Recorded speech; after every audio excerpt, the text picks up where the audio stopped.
फोनबो न कके बतियावेलू खाली जियते जी हमके मुआवेलू। कब फोनबो न कके बतियावेलू खाली जियते जी हमके मुआवेलू। कई दिहलू जिंदगी बेकार। सुनो ना रोहनी कुमार तबले रोहलैया, रोहनी कुमार तबले रोहलैया, ओनी ससुराले अब हो गई भता। रोहनी कुमार तबले रोहलैया, ओनी ससुराले अब हो गई भता। बुझा तरनु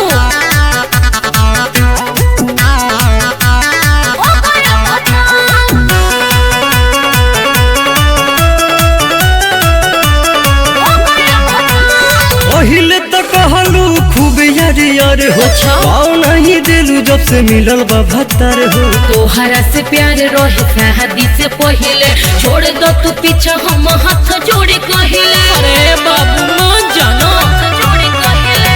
पहिले तो कहलू खूब यार हो, भाव नहीं दिलू जब से मिलल बा तो भत्तर का हो। करे तोहरा से प्यार रहे शादी से पहले, छोड़ दो तू पीछा हम हाथ जोड़े कहिले। दिलू धोखा हम कर पर चाह। रोहनी कुमार तबले रोहलैया, रोहनी कुमार तबले रोहलैया, ओनी ससुराले अब हो गई भता। रोहनी कुमार तबले रोहलैया, ओनी ससुराले अब हो गई भता।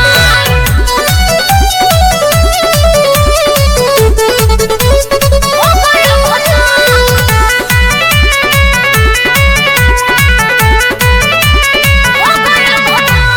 हमारा रोआ के कब चैन से न सोअबू, जैसे दिले बड़ू दर्द सही तू रोअबू। बोलू मिठू एक दिन बिसारे परी प्यार हो, लिखल है विधाता में दोष ना हमार हो। मजबूरी समझो ना दोष ना हमार हो। हमारा रोआ के कब चैन से न सोअबू, जैसे दिले बड़ू दर्द सही तू रोअबू। बोलू मिठू एक दिन बिसारे परी प्यार हो, लिखल है विधाता में दोष ना हमार हो। जैसे कहीं न करी उ दुल्हा।